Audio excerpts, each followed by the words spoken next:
if you are a meetup, I would suggest either following us on Eventbrite or following us on Substack so that you can continue to receive notifications about these events, and that you can join these events and that you don't miss, educational opportunities. And if you want to sit down and talk to me about why we would be moving off of something that we've been on since 2018, I will gladly tell you what Bending Spoons has done to the platform. But this is about Anna's presentation, so I will get off of my Wow. soapbox. And Thank you, Shannon. And again, thanks everyone for coming. Yeah, I'm going to go through some writing tips that we have talked about. Like a lot of these we have talked about on Writer's Lunch before, and maybe it's been a long time since we've talked about them, but there are things that I have noticed come up really often between me and the other people in Tomeworks and, other writers that we talk to. These are some tips for like improving your writing craft that come up really often, and maybe we don't always talk about them in depth. So we're gonna do my top 10 definitive ranking of tips and tricks for improving your writing craft. So, really quick, before we get into that, a little bit about me. If you don't know me, because I do think I see some new faces here, but it should be obvious. I'm an editor at Tomeworks. I'm a science fiction and fantasy author, primarily. I've been co-hosting Writer's Lunch since 2022, along with Shannon and Sean and Daphne and Ian. And I am also an experienced game master for tabletop role-playing games such as D&D, and that's relevant because of how I've structured my presentation. So we'll talk about that. But in addition to being a game master for tabletop role-playing games, I also like to paint minifigures, and so this is one that I've done recently, a minifigure that I've painted. So just a little fun fact, something that I do when I'm not writing or editing. But since I am a game master for tabletop role-playing games, what I have done, I have taken all of these top 10 skills that we're going to be talking about today, and I have made a little stat block for them. So I want to break down really quick how to read these stat blocks. So as we go through, this will make sense what we're looking at. So first, obviously, the name of the tip. This is what we're talking about, what we're going to be doing. That's pretty self-explanatory. I've put all of the top 10 tips into the categories. The categories are, these are either editing tasks or writing tasks or like a creativity or learning task. And so that's kind of like wherein you are going to be kind of employing this specific skill that we're going to be talking about. Skill boost. This is just how much it boosts your writing skills overall.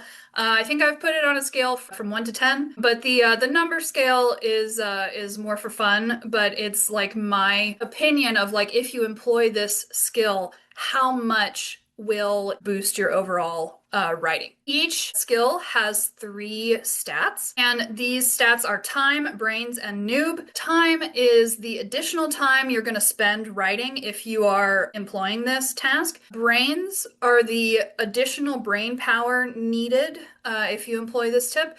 And noob is your likelihood of getting clocked as a newbie writer if this is something that you employ. So you'll see time and brains are usually going to be pluses. Noob is going to be a minus, and these are generally on a scale from 0 to 10. But there are some that exceed that scale. And then last is just our little short description of what we're talking about when we talk about this writing tip, writing trick. That's kind of, as we go through each slide, that's kind of what we're going to be focusing on is what exactly do we mean when we talk about this. All right, so are y'all ready to get into it? I do want to remind you all, this is a totally correct and definitive ranking. No one will disagree with me. If you do disagree with me, you are free to fight me over it. But yeah. So kidding aside, let's get into the top 10 writing tips that I see pop up the most often. Let's see. And I'm gonna keep an eye on the chat. So if you have like questions or whatever as I go through this, feel free to type in the chat or raise your hand. Okay, so number 10. And again, just because this is number 10, that doesn't mean it's not important. These are like the top 10. So there are a lot more writing tips that you'll hear floating around out there, but these are the top 10 ones. So they're all important, but I have to rank them somehow. So number 10 is triaging feedback. This is something that you're going to be doing in the editing phase after you've gotten feedback from readers, like your first readers. These are going to be, if you have a critique group, it'll be your critique group. If you have like, trusted beta readers, when you get feedback back from them, one thing that we mention a lot is to triage your feedback. That means prioritizing which feedback to address. And in general, what this, how this kind of works is if you're receiving feedback, and let's say all of your beta readers, you have like 4 beta readers, let's say all of them tell you that, this one particular character, their arc doesn't seem fully realized or their goals are not super clear, and you need to do some more character development for a particular character. Then you have another element of your book, say like, plot element, and your 4 beta readers are all saying different things about the specific plot element. Like one says they don't like it, one says they love it, one says it's not quite working right yet, and one is like, oh, it's perfectly executed. So when you're going through this feedback and you're trying to kind of decide what to do to edit your book, the things that you're going to want to prioritize addressing are the ones where all of the people giving you feedback are saying the same thing. Or like if they're not saying exactly the same thing, they all have like pointed to the same element of your story as something that's not working. That is a piece of feedback that you're going to want to address first versus something where you're getting different feedback from several different people and you're not really sure what to do because everyone's saying different things and some of them are saying opposite things. In that case, that is something that's less important to address, because whenever you're writing, you can never please everyone 100% of the time, except hopefully yourself, because hopefully you're your own ideal reader. But your other readers, they're gonna argue about stuff, and that's true whether they're beta readers or whether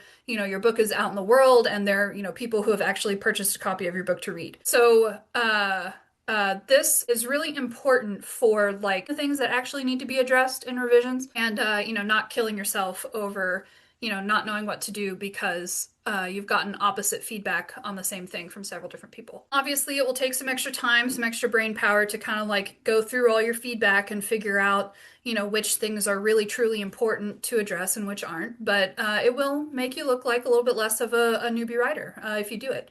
So triage feedback, that's number 10.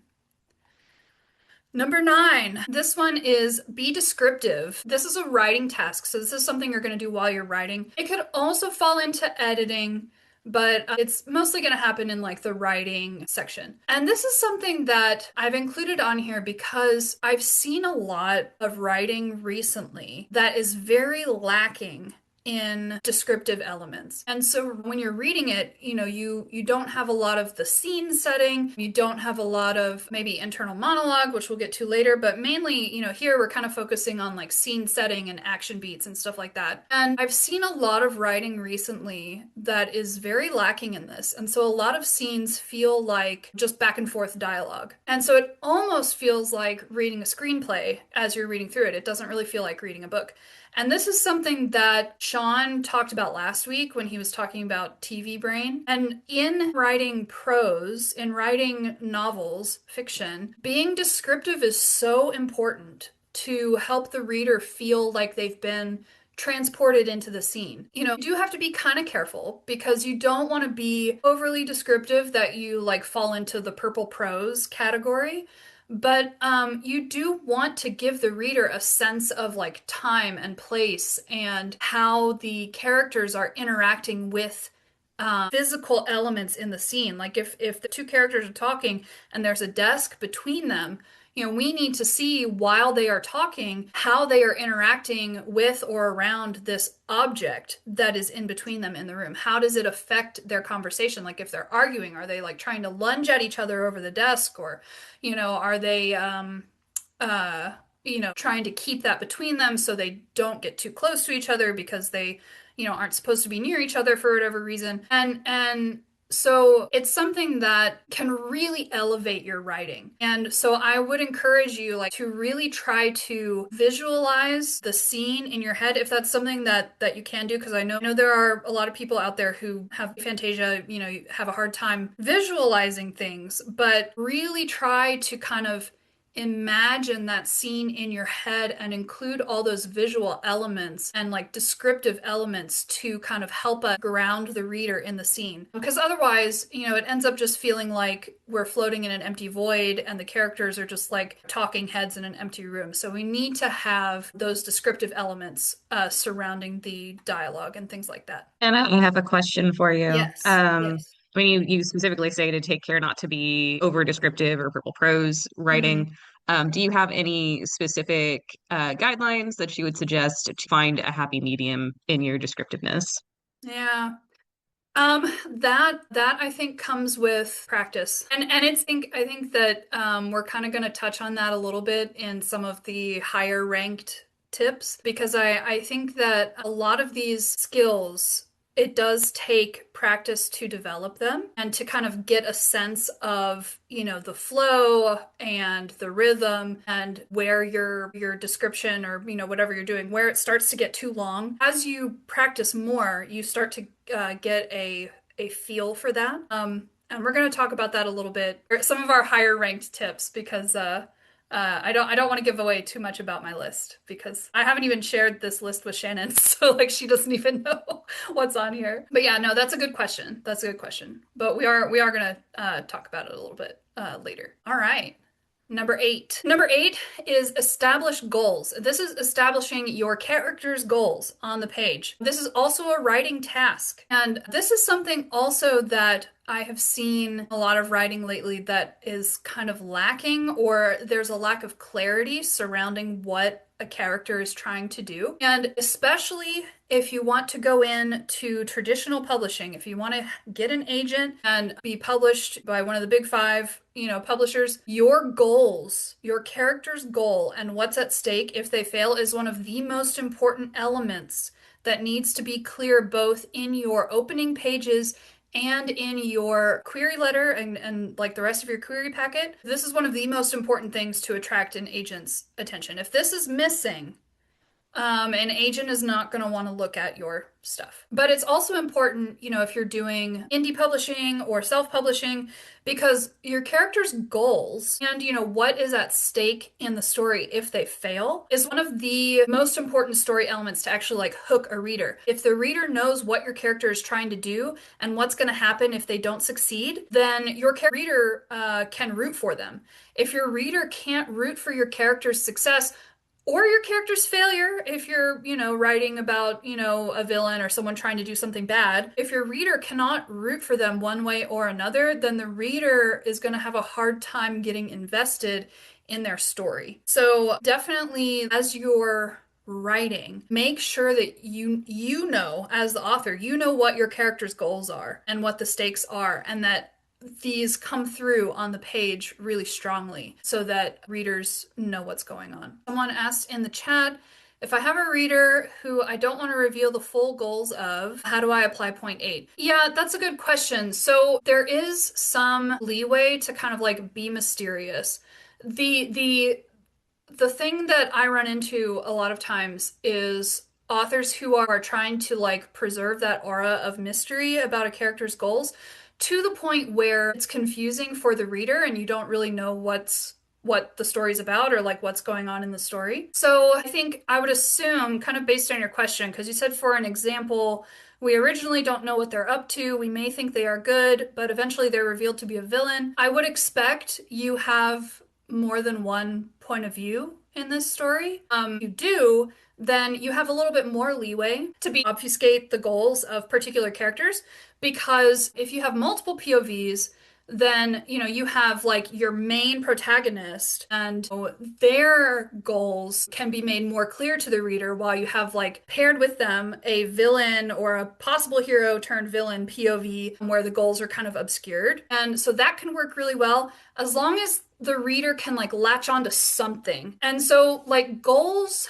don't even have to be plot related necessarily. If you want to hide the plot related goal, give the character something else that they're striving for in conjunction with their plot related goal. There's a book that I'm reading right now where one of the characters, it's a multi POV story. But for one of the characters, it's unclear how their story fits into the main plot. But they do have a very clear goal, which is they have set out to like avenge the death of a family member. And so everything they do in the story is pushing them forward toward that goal. And while that goal may not be related to the main overall plot, that is still something that as a reader will help me get invested in that character because I want to know, are they going to be able to avenge their family member's death, or are they going to get themselves killed in the process. So you can give characters like secondary goals that you don't have to hide to give the reader a little bit of something to like to chew on and to root for and to latch on to. And So I Anna, hope, if I might yes, add, if yes. this is an intrigue plot, then I would be very careful about what your point of view is for that character. If it is a first person point of view and they have a hidden motivation, that can be very tricky. But like you're saying, have them 100% focus on the secondary goal without giving too much information about your like actual primary goal that's going to show up down the line. Yeah. That it's a tightrope act to do that. But Hmm. if you completely obfuscate it, then it's probably going to piss off some readers, which I think you're probably scared of doing. Right. But focusing on the second goal or just adding a few breadcrumbs without going deep into a thought cloud essentially about what's going to happen, just like when this is all said and done, dun dun dun dun dun, right? But like you don't have to lay out the full plan. But if you Right. allude to it, that can help be another way to intrigue the reader without completely giving away the full plot, especially if Yeah. it's supposed to be. Yeah, yeah, for sure. And like Shannon said, you do run the risk of either confusing or pissing off readers by just, keeping everything tightly under wraps. Um, but, figuring out how to do that in a satisfying way, um, it can be done, but it's kind of a balancing act. But all right. Number 7 is inhabit other minds. This is where we are getting into our characters' heads. This is a writing task. And I think so far this is the highest skill boost rating that I've given one of these. And this is something that will really elevate your writing. And it's also something that recently I have seen this missing in a lot of manuscripts where we don't have very much of an internal monologue at all. And so, the reader, even with the POV characters, the reader doesn't know what the character's thinking, doesn't know why they're reacting to things in the way that they do because we're getting no internal monologue whatsoever. Um, and that is going to be a confusing read for your reader. And so when you're writing, especially, when you're writing from like a close POV, um, excuse me, you need to be imagining what your character is thinking and putting some of that on the page. And so when someone asks them a question and they smile before responding, why are they smiling? We need to have some idea, why they're reacting to this question in the way that they do. Or like if they react poorly to, someone makes an offhand comment and, your character just snaps and like turns around and punches them in the face. Why are they doing that? We may not need to have that why directly in the moment, but once the tense moment is over, where the character has a moment to kind of reflect on what has just happened, that is where you can use the internal monologue to reveal more of your character to the reader and show the reader this is why they're like this. I think it goes back to if y'all were here for Sean's writer's lunch last week, which is why, last week when Sean was giving his writer's lunch on TV Brain, I said, "Oh yeah, it'll dovetail really well with mine next week." Because this is another thing, this and like description are two big things that I have seen missing from a lot of manuscripts that I've looked at lately. And I think, part of it is that people are kind of thinking of writing a book as if they're writing a TV show, and it's not the same thing. In a TV, if you're watching a TV show, you get less insight into what's going on in a character's head than if you're reading a book. In a book, you expect to have that insight of like, why is your character doing what they're doing? What is their motivation? What are they thinking about? These are things that, in a book, you need to have them to help reveal the character and the plot and the reason for things to you. Whereas, like, if you're watching a TV show, you get a lot more body language and, facial expression through the acting. And you can kind of infer why the character's doing things. But in, a book, you can actually show the reader what the character's thinking and give them the internal monologue. So being able to really get into the head of your character and like inhabit their mind while you're writing from their POV and then putting like, thoughts onto the page is going to really help the reader feel like they know your character. So we have a question for clarification. Yes. If we take number 7 as a hard rule, won't we be always spoon feeding details to the readers? So yes and no. And like you questioned before about, trying to be mysterious about the goals, but I'm going to take over just a little bit. One of the things that we're kind of arguing against doing is having none of this on the page. And so if you were able to join last time, you would kind of get a better understanding of this. But it's a situation where there's a lot of new authors, especially, who don't allow you to get any sort of interiority of the character. So the goal isn't to drag the story down with interiority and over focus, how the character is reviewing things around them, because of course that would suck. But the goal is to make sure there is at least some interiority and that it is not completely lacking. People who right. don't read often write books where the interiority is 100% missing or it's inconsistent, or we only get it, in one scene out of 10. And so we don't want your writing to have a dearth of complexity because you're writing something the way you imagined a TV show, or you're writing it only because you visualized it and haven't got a good mix of exterior detail and interior detail. That's I was gonna say. It's like you don't have to give the reader everything, but there's a happy medium between everything and nothing. And what I've been seeing a lot of lately, and why this kind of tip keeps coming up, is that when you are seeing a lot of nothing, you need more than that. And so, like reader, we need to know like what motivates your character. And we don't need to know it all up front right at the beginning, but we need to have like little hints throughout your book. Oh, maybe another character makes a joke about your POV character's mom and your POV character lashes out, and we don't get the reason why necessarily right then, and we may not get the reason why they're so sensitive about those kinds of comments until much later in the book, but we get some hint in their internal monologue of like, yeah, I'm all, I don't like comments about my mother, or just some kind of little kind of breadcrumb that will lead us to, okay, there's something deeper here.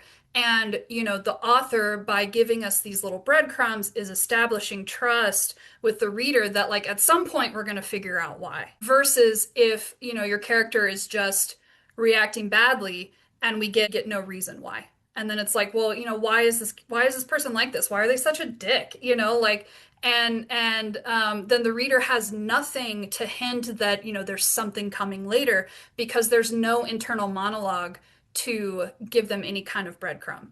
So it's all about striking a happy medium between all and nothing. And I think that's kind of the main point. And that is something that we're going to talk about later. So stay tuned. But all right, let's see. We're going to move on to. While you're getting to the next, I do want to say thank you for Yes. bringing that up. We want to make sure that we're not giving you a sense of like being conscripted into a certain thing at like maximum power. You say that, Shannon, but I am doing that. This All is right, this is fine, a no, fine. conscriptive list. No, it's okay. But no, like I have learned in giving advice to authors that sometimes you have to be a little bit, oh, how do I want to say this? Sometimes being too wishy-washy is not helpful. And so you have to be like more definitive in how you give advice. And then as authors build the skills, then they can break these rules a little bit more. But it's all about, having to build these skills from the ground up, which again, we're gonna talk about more later. All right, so number 6 is incluing. This is an editing task. It's a pretty high skill boost. Takes a lot of brains, but if you can make this work, then it will be really good for your writing. So incluing is a word for indirect exposition. And this is how, especially if you are writing in a secondary world in fantasy or science fiction, this is how you want to reveal your world to, or this is how you can use incluing to reveal your world to your readers without large blocks of exposition that are boring to read, which again is something that I see a lot of. And it's okay to have those large blocks of exposition in your early drafts, in your world building notes. The exposition is you explaining the world to yourself. So I do think that, really early in the world building and the drafting process, the large blocks of exposition are good and necessary. But when you start getting into your later drafts, and that's why this is an editing task, when you get into the drafts that are actually going to go out into the world and be shared with other people, the large blocks of exposition, other readers are going to find those boring. So including is how you can keep a lot of the detail that would come out in your exposition, but weaving it in with the narrative. So you don't want to have like a whole paragraph explaining that, oh, this society, they do things in this particular way, they wear these particular clothes, the blah, blah, blah, blah. And it's like a whole paragraph or a whole page, explaining kind of some of the details of this society. Instead, you move the plot forward and like sprinkle some of those little details in there. So you can have action happening and also be like describing what a character looks like or describing their clothing or showing those details in how they interact with other characters versus just listing them off in a big paragraph that explains how everything works. My own writing in my early drafts, when I go back and I am revising drafts, this is one of the first things that I look for is like big kind of blocks of exposition, and I'll just like cross out whole paragraphs. And if I find details in those paragraphs that are necessary for the reader to understand the story, then I find a way to weave those in with the actual action that's happening. So I'm not interrupting scene or the plot to like have a block explaining something that's in that scene. I wrote a blog post about this that's up on our website that has some like concrete examples of how to use including. So if you are not really sure, how to do this, definitely go check out my blog post. My blog post has some actual like concrete examples of like what I mean when I say weave your world building in with the plot. But definitely this is a very important skill for, I would say, every writer, but especially science fiction and fantasy authors who are working in a secondary world where things are really different from our world. So this is a really important skill to learn and to master. So definitely, practice this as you are, trying to kind of level up your writing. All right, moving on. Number 5, we're getting into the final ones, the top 5. So number 5, consider point of view. This is a writing task, so this is something you're going to be doing. You want to start doing this while you're drafting. So it's really important when you're writing from a close POV to consider what your POV character would notice, either, in a scene or about another character. And, I kind of wish I have a picture that I like to trot out for when I'm talking about POV. That's a screenshot from one of my favorite video games.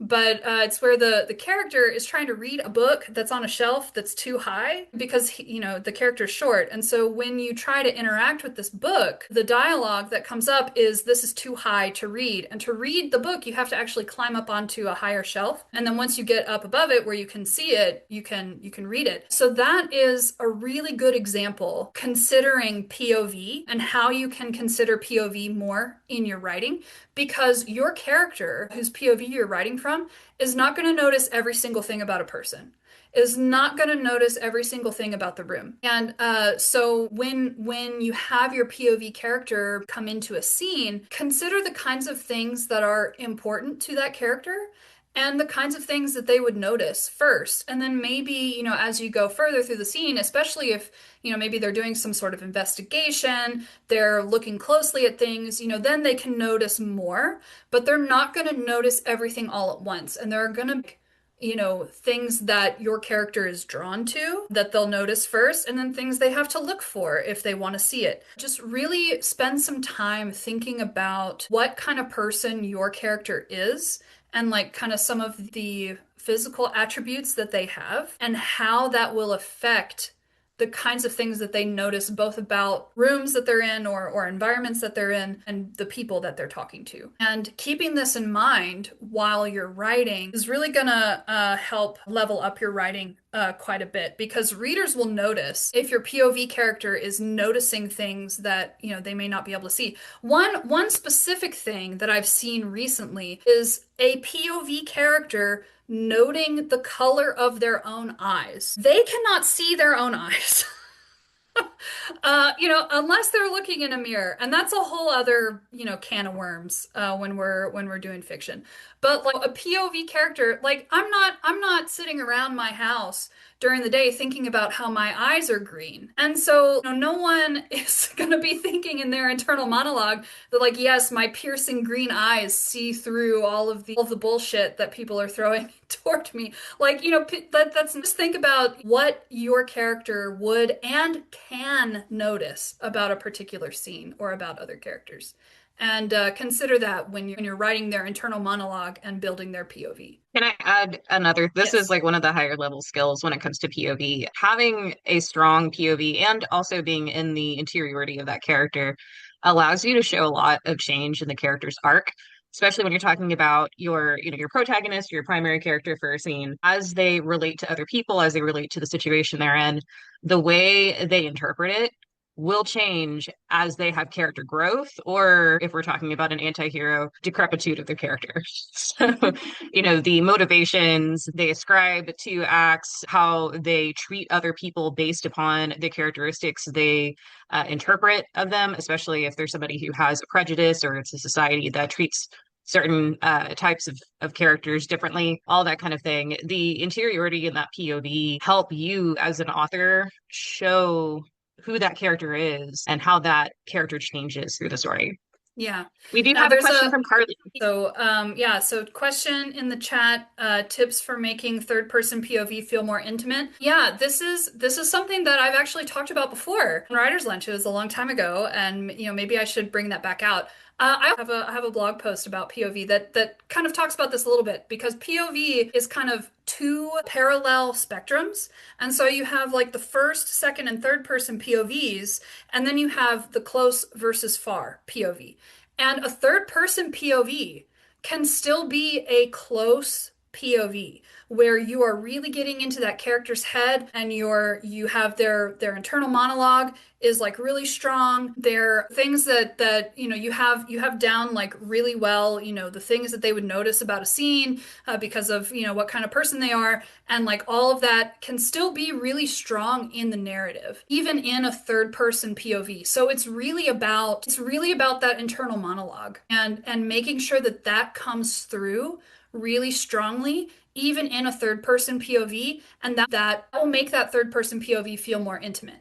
If you're getting a lot of those like internal thoughts, a lot of that internal monologue. And if that's not something that you want, you can ease up on the internal monologue a little bit, and get a little bit less. And that's kind of a farther, more zoomed out third person POV than a really close one. But the blog post, we'll go into that in a little bit more depth because I don't have time to get super into it today. But yeah, definitely check that out. And maybe I'll bring the POV talk back for another writer's lunch in the future because I do think it's important because I do think like a lot of times people aren't really sure how to use POV, especially if they're doing third person versus first person, and they're not really sure how close they can get or how far away they need to be. Someone pointed out, I've seen too many first person POV characters who seem to notice or remember way too much, and it breaks the immersion.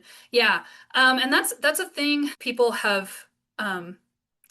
People kind of rag on first person POVs for being annoying because I think they do fall into that trap of getting much and trying to share too much information and things that that character maybe wouldn't notice or wouldn't be able to notice. You do have to consider like the things that your characters can or would notice and not really go overboard in terms of that. All right, moving on. And I think we're going to go over time so, because I have 4 left. So number 4, consider balance. And this is high on the list because if you've been kind of listening, the idea of balance has come up several times as part of this discussion already. Again, this is an editing task. This is something that you're going to be looking at more closely when you are in your revisions phase. But when you are writing, everything is about balance. You want all the elements of your prose, your story, like you want your dialogue, your narrative, the action, world building, the inner monologue. You want all of this to be balanced with each other. And some of the comments that people have had or the questions that people have asked are, well, if we do this, then won't we be giving the reader too much? First person POVs get annoying because they have included way too much information.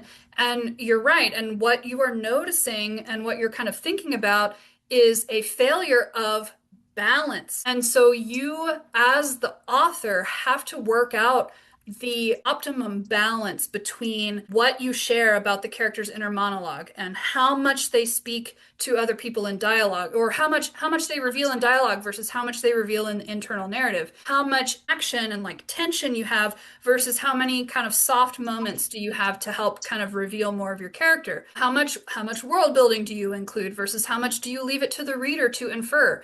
And this is a skill that you really have to work at. This is not easy. And none of these things happen overnight. Writing and writing well is a skill, just like anything else that you learn how to do. And so you can't just sit down and think about all these things that I've given you and write a perfect book when you've never done it before. It all takes practicing and building out the skills and really kind of keeping all of this in mind as you put in the hours, as you put in the work. So yeah. But balance is very important. And I think this one is the highest negative noob score that I've given so far. And if you have all your elements in balance, you're really going to look like a professional author, and readers will notice that. So definitely keep this in mind, especially as you go into revisions and things like that. Keep that balance of all your elements in mind. All right, next, number 3, read aloud. This is reading your own work aloud. Generally, the flow of drafting and revisions that we recommend, and that a lot of other authors and editors will recommend as well, is once you finish drafting your book, you have your completed manuscript, set it aside for a while, let it rest, let it kind of percolate through your brain, work on other things, and then come back to it after a few weeks to a few months. Come back to it later to do revisions. At this point, I like to recommend you read it aloud. What I personally do is I will print it off. I'll have it printed. I'll have the manuscript printed, and then I will take a red pen and I'll sit down and I'll read the book aloud to myself, and I'll mark it up as I'm reading it aloud. But you don't have to print it to do this. You can read it aloud on your computer screen, but just reading it verbally will kind of make you stop and think about each of the words more than if you're reading it silently to yourself, where it's easier to skim. If you have to actually verbalize all of the words, your brain has to actually process all of the words. And so it can really help you find mistakes. It can really help you find awkward phrasing. It can help you find places where you've repeated information. It's really helpful to kind of your rhythm of your sentences or your paragraphs, whether it feels natural to read. And so highly, highly, highly recommend reading your work aloud to yourself before you really get into the nitty-gritty of revisions, because it will help you find stuff you didn't even know was there. And you could have read your manuscript 3 or 4 times silently on a computer screen and not find things that you will find if you read it aloud. So if this isn't something that you already do, I highly recommend it. Someone asked thoughts on using apps like Speechify to hear it back once you've read it back yourself. I don't use them, but I know other authors who do find that helpful and just being able to like hear it. I prefer to like read it myself, but I do know other authors who find, or like Microsoft Word has like a text to voice or something where it can read back to you. And I know other authors who use that and do find it helpful. So that's another way to kind of do this reading aloud thing. I have I two find like for, I have two things to say about using the apps or the, okay, text to speech kind of things. okay, I think that they are a great way if you do not want to engage yet. You have a task where you're like, I'm gonna go through, I'm gonna edit this. It's a great way to passively start your process. hmm, So if you're just not in the mood, but you carve the space out to work on your book, being able to make your cup of coffee while you listen to somebody else read your book gets your brain to engage with it slowly and more comfortably. hmm. And then you can move into that process. So I think that's a really good way to do it. I Yeah. will say though, if you are very intentional about your characters and if they have very specific speech patterns, or if you are trying to make them very distinguished from each other, you're going to get a lot more of the mistakes you made by like if you accidentally swapped, choice words for a character if you're the one reading it because you know Mhm. what the cadence is supposed to be, whereas the automated voices do not. So Yeah. if you have a large cast of characters and they're all supposed to be distinct, if you're the one reading it and you're like, uh-oh, character A is the one who says son of a bitch when they're upset, but over here I've got character B saying it. You're going to catch that better if you're the one reading. Yeah. Yeah, I personally find that like reading it myself engages my brain more fully than listening to it. So that's why I much prefer to like read it aloud to myself. But, like Shannon said, it can be helpful and I do know other authors who find it helpful to listen. All right, getting into our top two. Number two, read. As distinguished from reading aloud, this is reading. This is reading other people's work. And this has come up before, at least once. It is so important as an author to read other people's work, especially read in your genre to build familiarity with genre conventions and tropes, storytelling styles, etc. Also read outside your genre to see what other genres are doing, or read a scientific book to build some knowledge base. Like just read. Read, read, read, read, please read. A writer has to be a reader. You cannot, and I am so serious about this. You cannot be a writer if you are not a reader. And I know, we try to be gentle with our tips. I am not going to be gentle with this one. You have to read if you want to write. You must. Absolute must. If you don't like reading, why do you want to write? Okay? Because I have heard from people who want to be writers who are like, well, I just don't like reading, but I want to write a story. Why do you want to write if you don't like reading? What is the point? Go do something else with your time. Because, if you don't like to read, then, writing is not going to be good. That's all it is. All it is. And someone is unmuted and now I'm echoing. Let me see. And there are lots of different ways to read. If you cannot afford to buy books, go to a library. There are plenty of libraries. If you have a hard time reading printed words, audiobooks are a thing. Pick up an audiobook. That's still reading. If you prefer books that you read to have pictures, pick up a graphic novel. There are so many really good graphic novels written for adults that you can read. Just please read. If you want to write, please read. I've got a And I gentler way to say this. Creativity is something that's innate in human beings, and we applaud all creativity. You will have a much less frustrating time in your creative endeavor if you choose a creative endeavor that you already appreciate, that you're experienced in, that you have a love for, that you have an intrinsic understanding of what works and what doesn't work. So if you are not a big reader, but you still have a story in you, would definitely suggest, certainly writing stuff down and planning, but debate whether using a literary form is the best way to get your creativity out there. read. Shannon is much gentler than me. I am not gonna be gentle with this one. Read. Figure out how to like it. Again, if you don't like reading printed books, read an audiobook. Listen to it. And you have so much time in your day. Especially if you commute to work, read during your commute. Listen to an audiobook during your commute. My husband reads more books per year than I do now because he has an hour-long commute every day and he started listening to audiobooks on his commute. So just please read. Um, build familiarity with your genre, with the tropes. This will help you more than almost any other thing on this list, except for number one.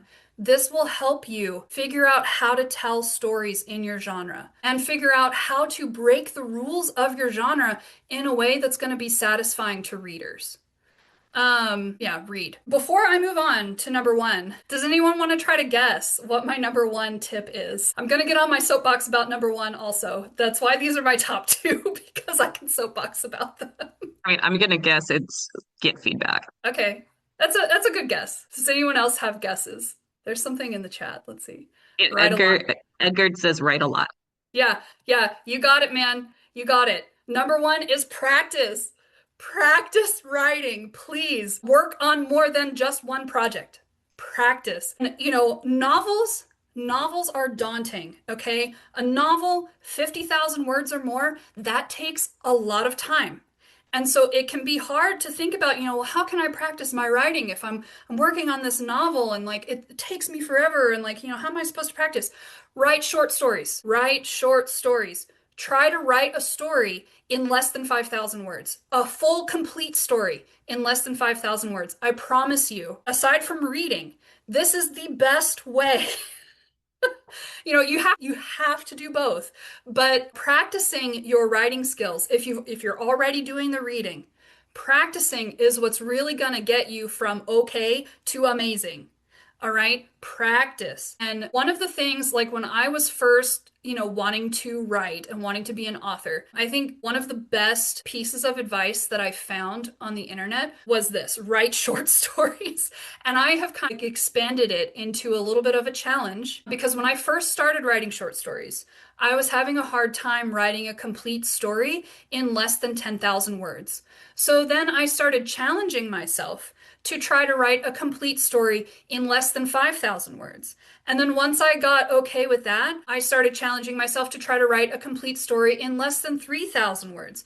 And if you can figure out the right words to put together to write a satisfying story that is that short, you can expand that out to a novel that is really satisfying and packed full of information and doesn't have all of the bloat, the purple prose, the long blocks of exposition. If you can figure out how to do a complete story in less than 3,000 or in 3,000 words or less, then you can expand those skills to write a novel that is going to be gripping for your audience from beginning to end. If you can do that, you can do the novel. If you can do the short story, you can do the novel. But absolutely practice. And you don't necessarily have to write short stories. That's the number one thing that I would recommend.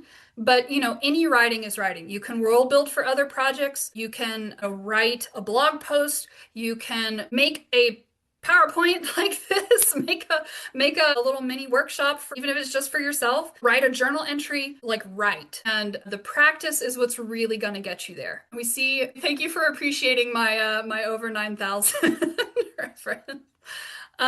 Sarah recommends the monthly short story challenge at Deadlines for Writers. I've seen that one pop up a few times. I've never participated it in myself. I have seen it cross my feed a few times. And, yeah, if it's free, absolutely participate in the free challenges for sure. One of the things that I love about that kind of thing, the short story contest, is that the deadlines are something that makes somebody who has a hard time crossing the process of like, I'm sharing it with the world.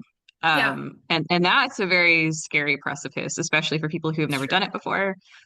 So having that deadline and it being a kind of competition or a challenge where you go from you're just writing and showing it to yourself or to a small group and kind of letting it exist independent of you as an author. I think it's an important skill actually to build up. Yeah. And so that's great. Thank you, Sarah, for including challenges and contests. The one thing to be careful of, and I'm not saying this is what's happening with deadlines for writers, is that if you're sending something out, you want to make sure that you maintain your rights to the piece and also Mhm. be aware that if you are technically publishing something, you cannot give away first publishing rights. Yeah. So there, there's some wiggle there over the value in return once you are pretty established in your capacity to, send things out to the world. But if you are just starting out and you're just trying to get yourself into the groove of writing, this is great. Yeah. Yeah.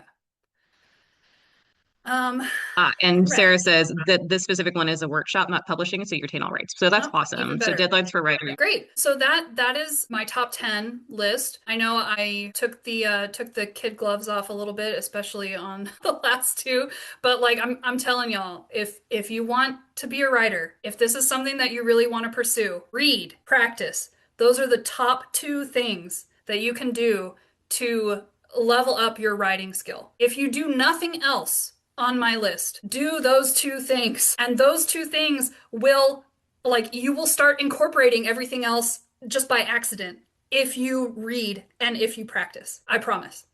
Um, all right, we are. Thank you everyone for sticking with me. I do have some honorable mentions because I know Shannon guessed my number one was going to be receiving feedback. That is on my honorable mention. It's the first one on my honorable mention list. It did not quite make it into the top 10, but it is also important to help you like identify things that aren't working.